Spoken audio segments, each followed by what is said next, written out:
আসসালামু আলাইকুম, আলহামদুলিল্লাহি ওয়াসসালাতু ওয়াসসালামু আলা রাসূলিল্লাহ ওয়া বা'দ। অধিকাংশ এলাকাতে দেখা যায় মৃত ব্যক্তির দাফনের সময় উপস্থিত মুসাল্লিগণ কবরে ৩ চাক মাটি নিক্ষেপ করেন। অনেকে দ্বিধায় ভোগেন, এটি শরীয়তের কোনো নির্দেশ নাকি মানুষের উদ্ভাবিত কোনো প্রথা। এ বিষয়ে ইবনে মাজাতে হাদিস এসেছে, নবী সাল্লাল্লাহু আলাইহি ওয়াসাল্লাম একজন সাহাবের দাফনের সময় লাশের মাথার দিকে ৩ মুষ্টি মাটি দিয়েছেন।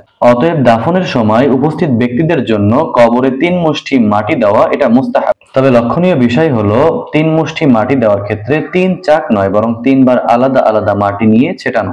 এবং এক মুষ্টিতে যদি ৩ চাক মাটি দেওয়া হয়, অর্থাৎ এক মুষ্টি মাটিকে ৩ বার ছিটানো হয়, তাহলে সেটি এক মুষ্টি হিসেবেই গণ্য হবে। আমাদের উচিত হবে ৩ বার আলাদা আলাদা ভাবে মাটি নিয়ে ছেটানো।